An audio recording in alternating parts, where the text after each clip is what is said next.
चलिए सर, ये एग्जाम्पल समझ लेते हैं। अच्छा, क्या ध्यान रखना है, ये पहला एग्जाम्पल है आपके सामने, ऐसे ऐसे एग्जाम्पल्स और आएंगे क्लास में ही। आपको प्रैक्टिस करते करते फॉर्मेट, प्रेजेंटेशंस याद हो जाएंगे, कौन सा हेड पहले आता है, कौन सा हेड बाद में आता है, और जो भी इंपॉर्टेंट सेक्शंस का हम लोग रेफरेंस लेते हैं सॉल्यूशन लिखते समय, वो सब इतनी बार हम लोग क्लास के अंदर लिखेंगे कि क्लास में ही आपको याद हो जाता है।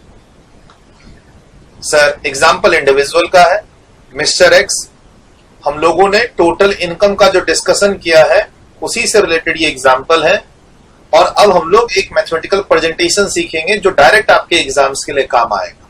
Mister x has submitted following details of his income during the previous year. आपका जो एक रेलेवेंट प्रीवियस ईयर है उससे रिलेटेड मिस्टर एक्स जो एक इंडिविजुअल है, पर्सन है, एसएससी है। सर, ये मिस्टर एक्स कौन है? एक इंडिविजुअल एसएससी है, एक इंडिविजुअल टैक्स पेयर एसएससी है। इसने अपने प्रीवियस ईयर से रिलेटेड कुछ इनकम की डिटेल्स दी है। ठीक है सर, ले लेते हैं डिटेल्स। कहता है वो नौकरी कर रहा था ए लिमिटेड के साथ। ए लिमिटेड एम्प्लॉयर और वो employee, he is working with a limited, मतलब आपको सैलरी मिल रही है। ए लिमिटेड आपका एम्प्लॉयर है, तो यहां क्या मिल रहा है सर? बेसिक सैलरी 20,000 रुपीज पर मंथ। अच्छा, डेट ऑफ ज्वाइनिंग नहीं दे रखी, आपने नौकरी कब ज्वाइन की और कब छोड़ी ये नहीं दे रखा, तो हर चीज 12 से मल्टीप्लाई होगी, क्योंकि ड्यूरिंग द प्रीवियस ईयर की डिटेल्स है। प्रीवियस ईयर में 12 महीने होते हैं, डेटा पर मंथ का है। या तो क्वेश्चन में बोल दे कि डेट ऑफ ज्वाइनिंग 1 मार्च की है, 1 जुलाई की है, नहीं तो हम 12 से मल्टीप्लाई करेंगे। आपको आपके एम्प्लॉयर से क्या मिल रहा है? बेसिक सैलरी 20,000 रुपीज पर मंथ, बोनस भी मिल रहा है 2,000 रुपीज पर मंथ। एक डीए बोल के, महंगाई भत्ता बोलते हैं इसको, डियरनेस अलाउंस, 3,000 रुपीज पर मंथ मिल रहा है। सर, ये सारे आइटम टैक्सेबल होते हैं सैलरी हेड के अंदर, तो करेंगे इन सबको टैक्स करके ग्रॉस सैलरी पे पहुंचेंगे। फिर एक फ्लैट डिडक्शन लेंगे हम लोग, देखते हैं 50,000 का मिलेगा या 75,000 का मिलेगा। याद आ रहा है लास्ट क्लास, लास्ट जो डिस्कशन था उसमें हम लोगों ने क्या देखा? सैलरी के अंदर सेक्शन 16(1)(a) के अंदर हमें या तो 50,000 का बेनिफिट मिलता है या 75,000 का बेनिफिट मिलता है, वो भी लेंगे। अब आप नौकरी कर रहे हैं, इसके अलावा आपके पास एक घर है, हाउस, जिसको आपने किराए पर दे रखा है, मंथली किराया 15,000 रुपया आ रहा है। आपने एक प्रॉपर्टी टैक्स 10,000 का जमा भी किया है, तो ग्रॉस एनुअल वैल्यू, उसमें म्युनिसिपल टैक्स घटाएंगे, नेट एनुअल वैल्यू। फिर क्लास में डिस्कस हुआ था कि सेक्शन 24A में 30% का डिडक्शन मिलता है, तो वो लेंगे। अब इसके अलावा आपके पास एक डिविडेंड की इनकम है, कहा जाएगा? खुद दिमाग लगाओ। इनकम फ्रॉम अदर सोर्स की डिविडेंड इनकम है 25,000 रुपीज की, जो टैक्सेबल होती है। इसके अलावा खेती की इनकम है इंडिया से 2 लाख रुपए की, इंडिया से 2 लाख रुपए की तो एग्जम्प्ट होती है, और कनाडा वाली, इंडिया के बाहर वाली सर टैक्सेबल होगी अगर ये पैसा इंडिया में रिसीव हो, अगर ये पैसा इंडिया में रिसीव हो, या फिर आपका स्टेटस इंडिविजुअल है तो आरओआर होना चाहिए। यही पढ़े हम लोग क्लास में। सर, उसके अलावा आपने एक डोनेशन दिया है 50,000 रुपीज का, आपने एक डोनेशन दिया है 50,000 रुपीज का, कहा? पीएम केयर्स फंड में, जिसके कारण आपको एक डिडक्शन मिलेगा। कौन सा? सेक्शन 80G का। हमें पता है 80G को कहां माइनस करना है, डिस्कशन हो गया है ग्रॉस टोटल इनकम के बाद। सर, एग्जाम में इतना इजी क्वेश्चन नहीं होगा, ये शुरुआत हो रही है, हम लोग क्वेश्चन डिस्कस कर रहे हैं, कहां किसका क्या ट्रीटमेंट करेंगे वो भी साथ में डिस्कस कर रहे हैं। धीरे धीरे लेवल बढ़ेगा, बहुत बेसिक ये पहला एग्जांपल है आपके सामने, धीरे धीरे लेवल बढ़ेगा। क्या है क्वेश्चन? क्वेश्चन कहता है टोटल इनकम को कंप्यूट करो, टैक्स नहीं निकालना, सिर्फ टोटल इनकम निकालना है, बट इसमें और भी आगे इंफॉर्मेशन है। अब कोई नई चीज सीख लेते हैं एक बार इस एग्जांपल के थ्रू। ये नई चीज सीख रहे हैं, ध्यान रखना।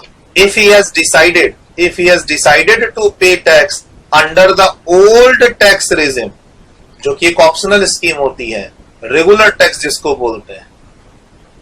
सर, टैक्स तो कंप्यूट कर नहीं रहे, लेकिन टोटल इनकम कंप्यूट करते समय इंडिविजुअल के केस में देखना पड़ता है कि आप कौन से टैक्स स्कीम में जा रहे हैं। एक नई स्कीम आ रखी है और एक पुरानी स्कीम है।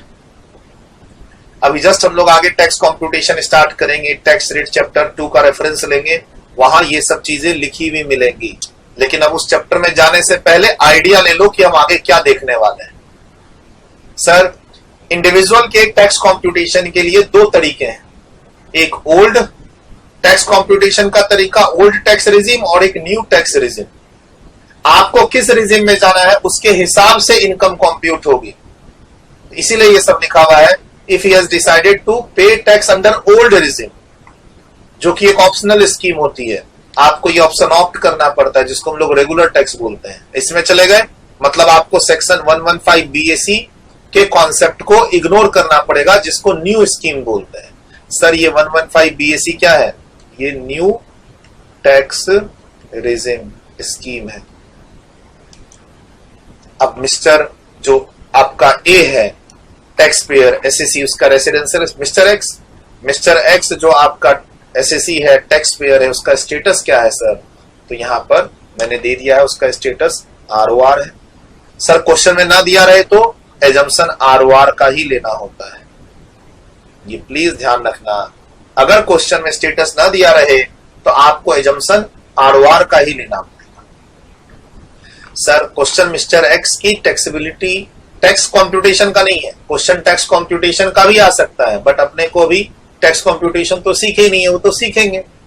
अभी क्वेश्चन है कि आपके पास मेरी ये सब इंफॉर्मेशन है कि मैं नौकरी कर रहा था, मेरे घर को किराए पर मैंने दे रखा है, मुझे कुछ डिविडेंड की इनकम हो रही है, मुझे कुछ एग्रीकल्चर की इनकम है, मैंने कुछ डोनेशन दिया है, अब मेरी इनकम कंप्यूट कर दो। मैं पुराने टैक्स स्कीम में जाना चाह रहा हूं, नई टैक्स स्कीम जो 115 BAC है उसमें नहीं जाऊंगा। अब ये क्या बला है सर, पुरानी रिजिम और नई रिजिम, नया टैक्स पॉलिसी और पुराना टैक्स पॉलिसी, ये क्या है सर? यही तो अब सीखने वाले हैं आज की क्लास में। एक एग्जांपल छोटा सा डिस्कस कर रहे हैं और फिर आगे यही सब सीखना है हमें। आज की क्लास का नाम जो मैंने दिया है वो दिया है टैक्स रेट्स लेक्चर 1। अब हम टैक्स रेट लेक्चर 1 में ही है, बस ये एग्जांपल डिस्कशन करके टैक्स कॉम्प्यूटेशन में ही जाना है, बट शुरुआत हो चुकी है। ठीक सर, टैक्सेबिलिटी किसी भी इंडिविजुअल की अगर हमें टोटल इनकम निकालनी है, किसी भी इंडिविजुअल की हमें टोटल इनकम निकालनी है और उसके बाद टैक्स निकालना है, टैक्सेबिलिटी किसी भी इंडिविजुअल के लिए तो दो स्कीम चलती है टैक्स निकालने की। दो स्कीम है, एक स्कीम है कि आपको टैक्स किसके अकॉर्डिंग निकालना है, सेक्शन 115 BAC सबसेक्शन 1A के अकॉर्डिंग निकालना है। बोला सर सबसेक्शन 1 क्लोज हो गया, 115 BAC सबसेक्शन 1, ये सबसेक्शन 1 अब क्लोज हो चुका है। ठीक है, एक तरह से ये क्लोज हो चुका है, ओमिट हो चुका है, ऐसे मान के चलो। ठीक, अब हम लोग जो टैक्स कॉम्प्यूटेशन करते हैं वो 1A के अंदर करते हैं, 1A के अंदर करते हैं। ठीक है सर, अब इसलिए 1A का रेफरेंस आ रहा है तो 1A में मत फंसना। सर, एक टैक्स कॉम्प्यूटेशन की स्कीम है सेक्शन 115 BAC इंडिविजुअल के लिए, इसको हम लोग बोलते हैं डिफॉल्ट टैक्स रिजिम, इसको हम लोग बोलते हैं न्यू टैक्स रिजिम या new tax scheme.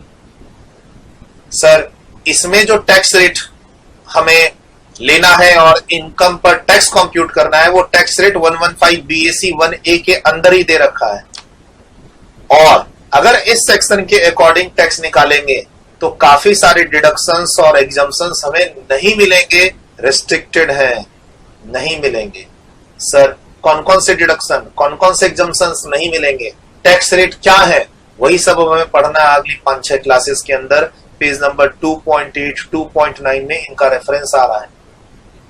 Sir, default tax regime कहलाता है ये, एक इंडिविजुअल इस रिजिम में अगर जाता है तो उसको कुछ डिडक्शंस नहीं मिलेंगे, कुछ एग्जम्पशंस नहीं मिलेंगे, तो इनकम का लेवल बढ़ेगा। ठीक है, गवर्नमेंट वही चाहती है, बट इनको थोड़े से डिफरेंट टैक्स रेट मिले हुए हैं, टैक्स रेट कम मिले हुए हैं as compare to old regime. तो अभी हम इसमें नहीं जा रहे। क्वेश्चन क्या कहता है कि हम ओल्ड टैक्स रिजिम के थ्रू टैक्स पे करेंगे, यानी उसके थ्रू इनकम निकालेंगे। सर, वो क्या है? कहता है इसके लिए आपको 115 BAC से बाहर निकलना हो, तो ये सेकंड स्कीम है, इसको ऑप्शनल बोलते हैं क्योंकि इसमें आपको 115 BAC से बाहर निकल के आना पड़ेगा। डिफॉल्ट का मतलब क्या हुआ? अगर आप बाहर नहीं निकले तो किसके अकॉर्डिंग जाना होगा? 115 BAC के अकॉर्डिंग जाना। बाहर निकल गए sir, shifted out from section 115 BAC 1A as provided in section 115 BAC sub section 6। एक सेक्शन है इनकम टैक्स एक्ट का, सेक्शन 115 BAC, उसका सब सेक्शन 6 बोलता है कि तुम इस सेक्शन से बाहर निकल के पुराने टैक्स रेजिम में जा सकते हो, तो इसीलिए इसको ऑप्शनल टैक्स रेजिम बोलते हैं। मतलब सर हम पुराने टैक्स रेजिम में जाएंगे। इसमें क्या होगा? रेगुलर टैक्स निकालना है as per the rate provided in the finance act, और तुमको जो नॉर्मली डिडक्शंस एग्जम्पशंस मिलते हैं वो सब मिलते रहेंगे, कहीं कोई रेस्ट्रिक्शन नहीं है, कहीं कोई रेस्ट्रिक्शन नहीं है। बट थोड़ा यहाँ टैक्स रेट हायर है as compare to section 115 BAC 1A। Sir ये जो टैक्स रेट लिखा हुआ है ना, फाइनेंस एक्ट का टैक्स रेट लेंगे, ये थोड़ा टैक्स रेट हायर है, ये इस साइड हायर है, old tax regime. Tax rate ज्यादा है बट वहां बेनिफिट्स हैं, एग्जम्पशंस हैं, डिडक्शंस हैं। 115 BAC में टैक्स रेट कम कर दिया, लेकिन वहां बेनिफिट और एग्जम्पशंस को कम करके इनकम का लेवल बढ़ा दिया। यही चीज हम सीख रहे हैं। ऑलरेडी हम टैक्स रेट की पहली क्लास में आ चुके हैं। सर ये स्कीम में रहना है नहीं रहना कब मिलता है चॉइस? जब 31 मार्च के बाद आप इनकम कंप्यूट करके टैक्स जमा करके जब रिटर्न फाइल कर रहे होते हैं ना, at the time of filing of return, तो पोर्टल पर आपको ये चॉइस मिलती है कि आपको सेक्शन 115 BAC के अकॉर्डिंग इनकम कंप्यूट करके टैक्स जमा करना है या 115 BAC से बाहर निकल के ओल्ड रेजिम में जाना है। यस का मतलब आप न्यू टैक्स रेजिम स्कीम में है, नो का मतलब आप ओल्ड टैक्स रेजिम में है, जहां पर आपको सारे डिडक्शंस एग्जम्पशंस मिलेंगे। टैक्स रेट फाइनेंस एक्ट से निकलेगा थोड़ा हायर साइड रहे। ठीक, अच्छा ये जो चॉइस है 5 लोगों को मिलती है, इंडिविजुअल को, HUF को, AOP को, BOI को और आर्टिफिशियल जुरिडिकल पर्सन को ये चॉइस मिलती है सेक्शन 115 BAC की। लेकिन मैंने क्या बोला, मोस्टली क्वेश्चन आपके इंडिविजुअल्स के होते हैं, इंटरमीडिएट लेवल पे इंडिविजुअल के ही क्वेश्चन होते हैं। हमने इसीलिए डिस्कशन इंडिविजुअल को ही रख के कर। सर ये जो सेक्शन है 115 BAC जो हम लोग आगे पढ़ेंगे, पढ़ना स्टार्ट कर दिए, पढ़ेंगे क्या, पढ़ना स्टार्ट कर दिए। सर ये सेक्शन रिसेंटली आया है, 3-4 साल पहले, 4 या 5 साल हुए इसको आए, 2020 या 21 के आसपास आया है। ठीक है, इसीलिए इसको बोलते हैं न्यू टैक्स रेजिम।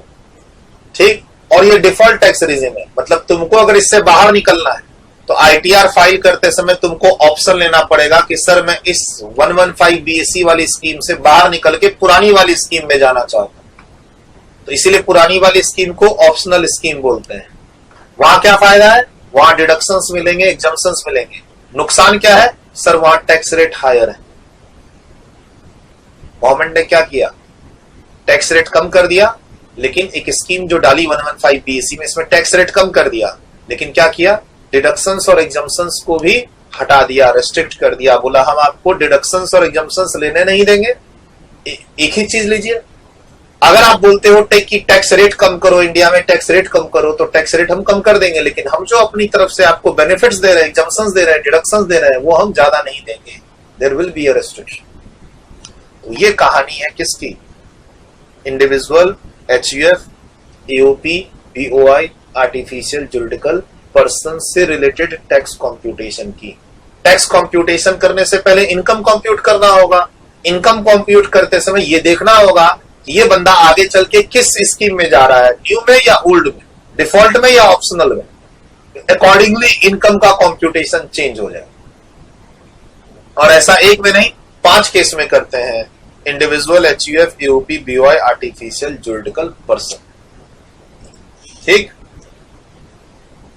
सर, तो अब एक बार आपको यहां पर लिखना है ये क्वेश्चन एग्जांपल्स। सर हम लोग जो टोटल इनकम का फॉर्मेट डिस्कस कर रहे थे कि कभी भी टोटल इनकम कंप्यूट करते समय हमें क्या देखना होता है, कोई इनकम एग्जम्प्ट है या टैक्सेबल है, आपका रेसिडेंशियल स्टेटस क्या है ना। अब उसी चीज को अब हम लोग एक प्रैक्टिकल एग्जांपल से मिक्स करके, अब यहां जो इनकम दे रखी है कि आपको ड्यूरिंग द ईयर 12 महीने की बेसिक सैलरी है, बोनस है, डियरनेस अलाउंस है, फिर आपको 12 महीने का एक रेंटल इनकम है, फिर उससे रिलेटेड आपने एक टैक्स पे किया है, फिर आपका शेयर्स में इन्वेस्टमेंट के कारण डिविडेंड की इनकम है, खेती की जमीन भी है इंडिया और कनाडा में जिसमें आपको इनकम हो रही है, आपने कुछ समाज सेवा डोनेशन का काम किया है।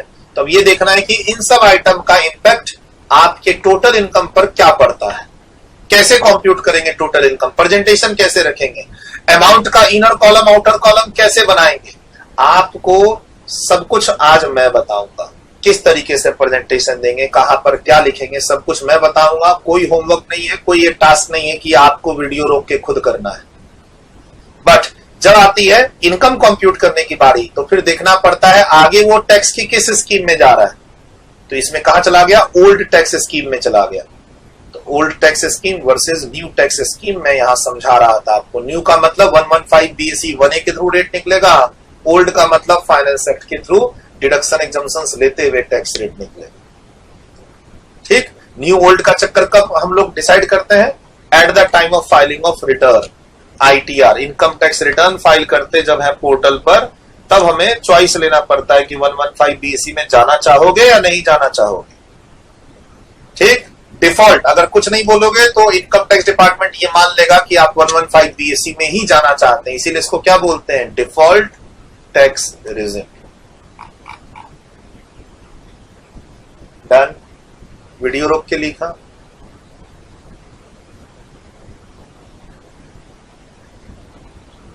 नेक्स्ट, डन, वीडियो रोक के लिखा। नेक्स्ट, डन, वीडियो रोक के लिखा। नेक्स्ट, डन, वीडियो रोक के लिखा। नेक्स्ट, डन, वीडियो रोक के लिखा। सर ये जो ओल्ड टैक्स रिजिम है इससे रिलेटेड टैक्स रेट हमें कहां मिलेंगे, पेज नंबर 2.1 पे। और अगर आप 115 बीएसई में जाना चाहते हैं तो उससे रिलेटेड टैक्स रेट्स या फिर उससे रिलेटेड कौन कौन से डिडक्शंस और एग्जम्पशंस नहीं मिलेंगे उसकी लिस्ट, ये सब हमें कहां मिलेंगे, page number 8, page number 9, page number 10। 3-4 pages हैं इसके लिए जो स्टार्ट हो रहा है आपकी बुक में, कहां से, पेज नंबर 8 से, 2.8 से। आपके पास बुक है, आपके पास पीडीएफ है, कुछ भी नहीं है, कोई फर्क नहीं पड़ता। डन, वीडियो रोक के लिखा। नेक्स्ट, और ये जो सेक्शन है या जो ये जितनी चीजें मैं बता रहा था यहाँ इंडिविजुअल को नाम दें। सर इंडिविजुअल के साथ साथ ये चीजें किस पर अप्लाई होती हैं, HUF, AOP, BOI, artificial juridical person. Person का डेफिनेशन हम पढ़ रहे थे तब थोड़े ये सब नाम हमारे सामने आए थे। HUF Hindu undivided family, AOP association of person, BOI body of individual, artificial juridical person, ये सब नाम आपके सामने आए थे। डन, वीडियो रोक के लिखा। डन। सर ये फंडा समझ में आ गया। हम टैक्स अभी कंप्यूट नहीं कर रहे हैं, इनकम कंप्यूट करने के लिए एक स्टेप आगे जाके देखना पड़ेगा कि टैक्स आप किधर जा रहे हैं, न्यू टैक्स रिजीम स्कीम में जा रहे हो या ओल्ड वाले, ताकि हम इनकम कंप्यूट कर सके। क्यों? क्योंकि कुछ डिडक्शंस और एग्जम्पशंस नहीं मिलेंगे अगर आप न्यू टैक्स रिजीम में रहोगे। तो हमें आगे का सोच के ही टोटल इनकम का कंप्यूटेशन देखना होगा। ये चीज क्लियर होगी। अच्छा, अब यहां पर जो डोनेशन की बात थी, सर एग्जाम में ये 80G लिखा हुआ नहीं आएगा, ये तो मैं लिख के दे रहा हूं क्योंकि अभी हम लोग डिडक्शन चैप्टर नहीं पढ़े हैं। एग्जाम में सिर्फ लिखा आएगा कि तुमने पीएम केयर फंड में डोनेशन दिया 50,000 का। अब तुमको खुद डिसाइड करना होगा कि इस डोनेशन का बेनिफिट लेना कहां पे है, हेड्स के अंदर लेना है या जीटीआई के बाद डिडक्शन में लेना है, टीसी से टीयू में, खुद डिसाइड करना होगा। चूंकि अभी हम लोग डिडक्शन चैप्टर नहीं पढ़े हैं तो मैंने यहाँ 80G का रेफरेंस दिया हुआ है। ठीक है, दिया हुआ है तो देख लेंगे 80G कैसे मैनेज करते हैं जीटीआई के बाद। अच्छा, एग्रीकल्चर इनकम के लिए बात हो ही गई है कि एग्रीकल्चर इनकम इंडिया वाली एग्जम्प्ट होगी, बाहर वाली टैक्सेबल होगी। क्यों? क्योंकि एसएससी इंडिविजुअल एंड आरओआर है, इसकी पूरे वर्ल्ड की इनकम इंडिया में टैक्सेबल होती है। आपके साथ डिस्कस हो चुका है। ये इसकी कोई इन्वेस्टमेंट होगी पुरानी, ताकि तभी इसको शेयर से डिविडेंड मिलते हैं, और ये फुल्ली टैक्सेबल होता है।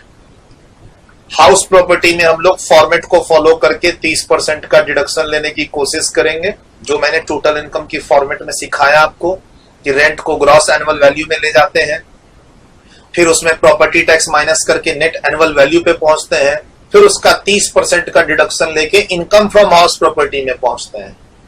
डिस्कशन हुआ, फॉर्मेट देख लेंगे। और सैलरी के जो वेरियस कंपोनेंट है उसकी प्रेजेंटेशन देके कहां पहुंचेंगे, ग्रॉस सैलरी में। और फिर उसके बाद डिडक्शन लेंगे, फ्लैट 50,000 का लेंगे। यहाँ पे 75,000 नहीं मिलेगा, 75,000 कहां मिलता है, 115 BAC के अंदर मिलता है, वहां ज्यादा मिलता है। तो अब उसी की प्रेजेंटेशन देख लेते हैं, अब आपके साथ लिखवा दूंगा, क्वेश्चन लिख लिए, थोड़ा डिस्कशन आपके साथ कर लिया। अब सॉल्यूशन की प्रेजेंटेशन पे चलते हैं। इसको मैं लिखवा दूंगा, अभी लिखने की कोई जरूरत नहीं है, अभी आप समझिए खाली। पहली बार हम लोग ये प्रेजेंटेशन क्लास के अंदर, इनकम टैक्स का बैच जो स्टार्ट हुआ है आपका, उसमें पहली बार ये प्रेजेंटेशन आपके सामने आ रहा है, ठीक। और ऐसे प्रेजेंटेशन अब आते रहेंगे, ठीक है। समझाने का टाइम कम हो जाएगा, क्यों, क्योंकि एक आदत आपकी बन चुकी होगी। कहता है computation of total income mister x का फॉर प्रीवियस ईयर। आपको प्रीवियस ईयर का रेफरेंस लिखना है, उससे एक साल आगे चलता है असेसमेंट ईयर, उसका रेफरेंस लिखना है। और हम ये कैलकुलेशन कहां कर रहे हैं, अंडर ओल्ड टैक्स रिजिम। ये टॉप में ही क्लियर कर देना है कॉपी चेक करने वालों। अमाउंट के 2 कॉलम मैंने बोला था, 3 कॉलम भी बनते हैं, 2 कॉलम तो बनाने ही बनाने। लेफ्ट साइड में पर्टिकुलर्स का कॉलम चलेगा, और आपके रजिस्टर में एक्सट्रीम राइट में, आपके रजिस्टर में एक्सट्रीम राइट में अमाउंट के 2 कॉलम बना देना। कभी कभी बच्चे क्या करते हैं, बीच में बनाते हैं अमाउंट का कॉलम, नहीं, आप लेफ्ट साइड एक्सट्रीम लेफ्ट में आप पर्टिकुलर्स का कॉलम बनाओ, थोड़ा सा मार्जिन छोड़ के, और राइट साइड में मार्जिन नहीं छोड़ना है। There should not be any margin on the right side of your register. Last में 2 कॉलम बना दो अमाउंट के, ठीक है। अब तुमको क्या आया था, salary income, rental income, house property, और उसके बाद डिविडेंड की इनकम, एग्रीकल्चर इनकम। तो सबसे पहले किसको प्रेजेंट करेंगे, सैलरी की इनकम को। ये आ गया इनकम फ्रॉम सैलरी, थोड़ा सा अंदर दबा देंगे ताकि प्रेजेंटेशन अच्छे से आए।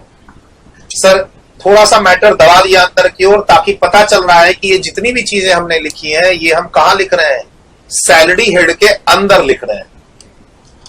आपको कुछ नहीं करना है, बेसिक सैलरी इंटू 12 करना है, ठीक, बोनस इंटू 12 करना है, डियरनेस अलाउंस इंटू 12 करना है।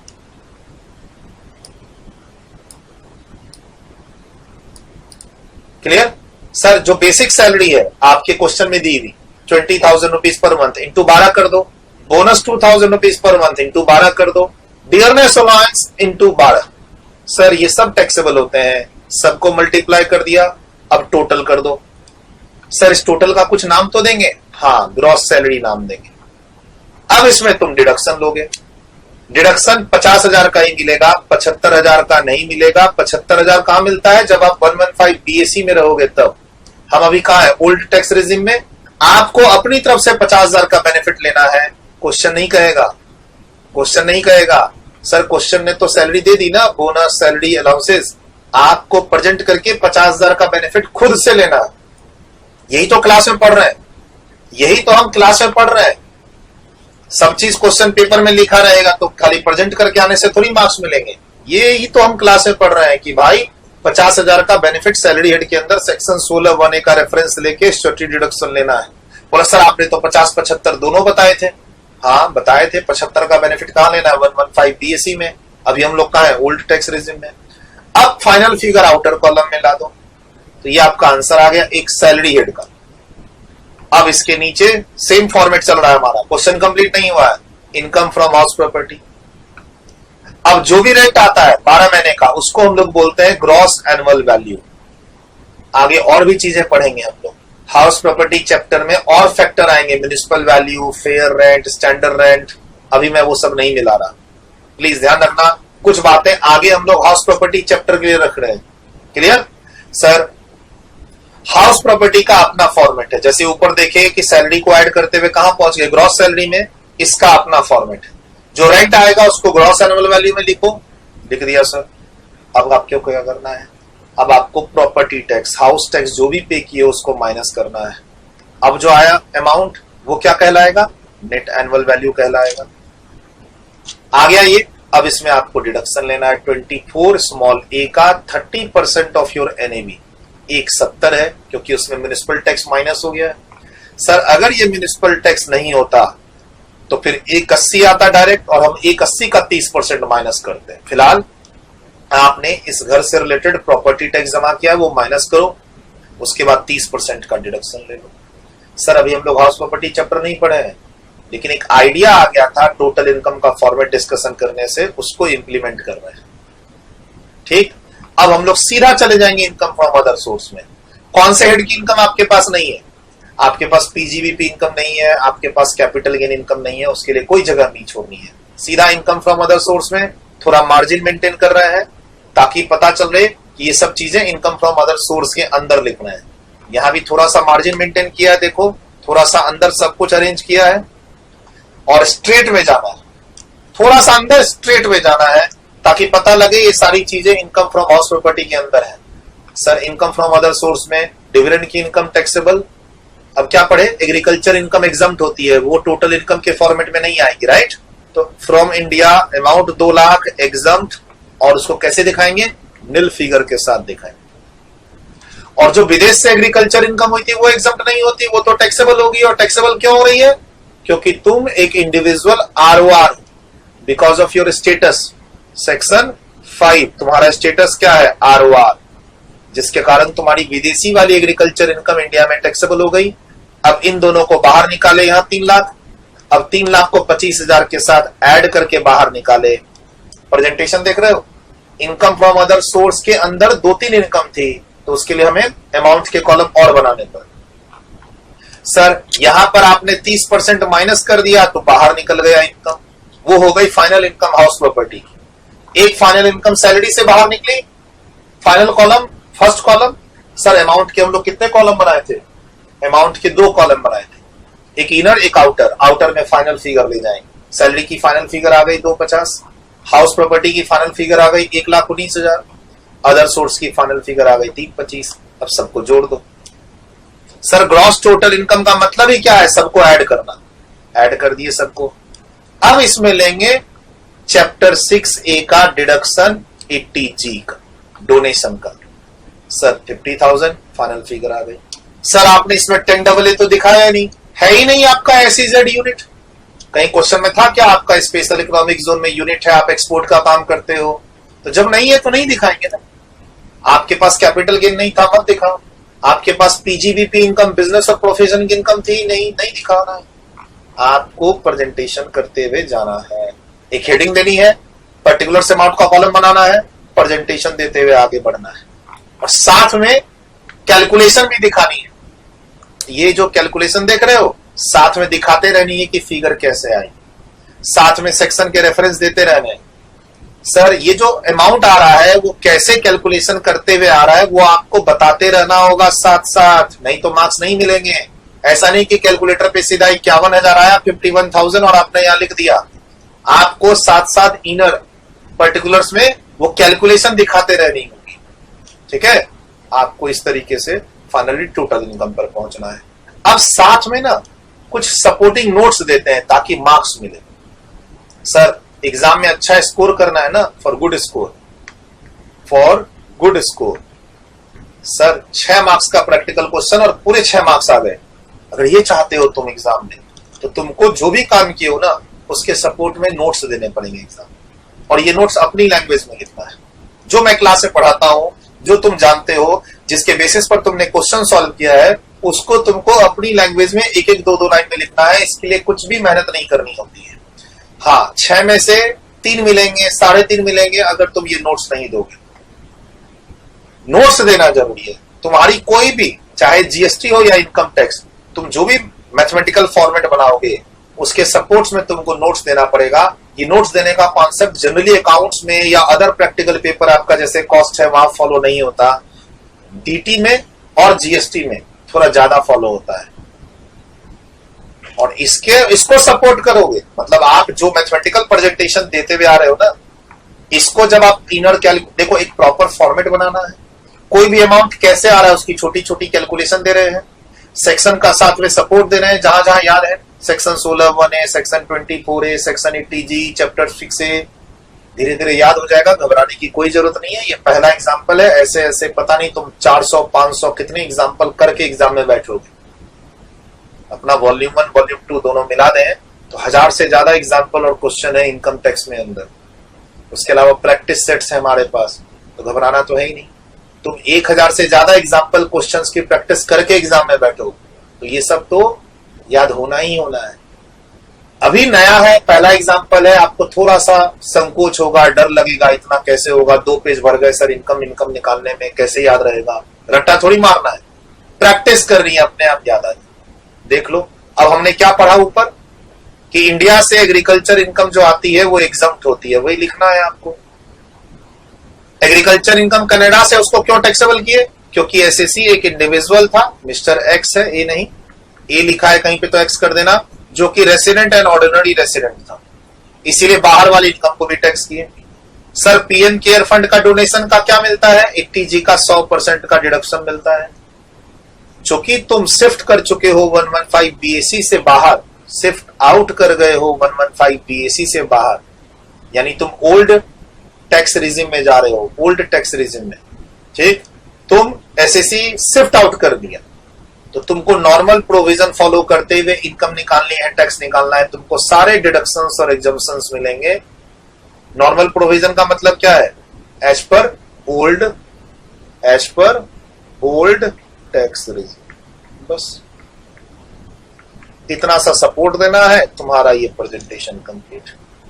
तो लास्ट सेशन में हम लोगों ने जो टोटल इनकम का डिस्कशन किया 1-1.5 घंटा, कि देखो जी रेसिडेंशियल स्टेटस देखना है, एग्जम्प्टेड इनकम है या नहीं है वो देखना है, फिर हेड्स के अंदर की बातों को जो हम लोगों ने, देखो पिछली क्लास में हम लोगों ने मोटा मोटी 1.5 से 2 घंटा यही सब डिस्कस किया था पिछले सेशन में, है ना। और अभी 15 मिनट में उसको समराइज कर दिया with the help of 15-20 minute, आधा घंटा। अगला एग्जाम्पल करेंगे तो 15 ही मिनट लगेगा। धीरे धीरे ये टाइमिंग जो भी कंज्यूम हो रहा है हमारा वो कम होता जाएगा। बट प्लीज ध्यान रखना है, इनकम टैक्स का कोई भी प्रैक्टिकल क्वेश्चन करो तो सपोर्ट में नोट्स देने हैं, और नोट्स अपनी लैंग्वेज में होना चाहिए। आपको कोई लीगल लैंग्वेज याद नहीं करनी है, ठीक। जो नॉर्मल आपको मैंने पढ़ाया, आपने सीखा, उसके बेसिस पर प्रैक्टिकल क्वेश्चन किया और वही चीज यहां पर लिख दिया आपने। और सर धीरे धीरे लिखने की प्रैक्टिस हो जाएगी। इन सबको याद नहीं किया जाता है, याद करने के लिए हमारे पास थ्योरी पेपर है, यहां टाइम बर्बाद मत करना याद करने में। चलिए क्वेश्चन भी डिस्कस हो गया और उसको हम लोग प्रेजेंटेशन में भी लेके आ गए, और ये तो शुरुआत है, ये तो शुरुआत है। डन, वीडियो रोक के लिखा, नेक्स्ट, डन, वीडियो रोक के लिखा, नेक्स्ट, डन, वीडियो रोक के लिखा, नेक्स्ट, डन, वीडियो रोक के लिखा, नेक्स्ट, डन, नेक्स्ट। अब हम लोग बड़े आराम से टैक्स कंप्यूटेशन और टैक्स रेट की बात कर सकते हैं, टैक्स रेट्स की भी बात कर सकते हैं, और हम लोग टैक्स कंप्यूटेशन भी सीख सकते हैं। बेसिकली अब हम आपके नोट्स के चैप्टर 2 की हेल्प लेंगे। आपके जो नोट्स हैं 2.1 सीरीज, आपके जो ये नोट्स है 2.1 सीरीज, इसकी हेल्प लेंगे। अभी 4-5 क्लास हमारी यही चलेगी, और बीच बीच में हम लोग क्या करेंगे, इस 1.1 में जो छोटे छोटे थ्योरेटिकल डिस्कशन है उसको भी कवर करेंगे। प्लीज ध्यान रखिएगा, उसको भी कवर करेंगे। कुछ थ्योरेटिकल पेजेस डिस्कस करने के लिए रह गए हैं इसमें, आई नो, और तुम भी जानते हो, उनको हम बीच बीच में डिस्कशन करेंगे। बट मोटा मोटी हम लोग टैक्स कंप्यूटेशन सीखने वाले हैं हर एसएससी का, राइट। एक जो पिछले सेशन की जो कंटिन्यूटी थी वो कंप्लीट हो गई है। अब आप चाहो तो फिर से फ्रेश पेज पे आ जाओ, अपने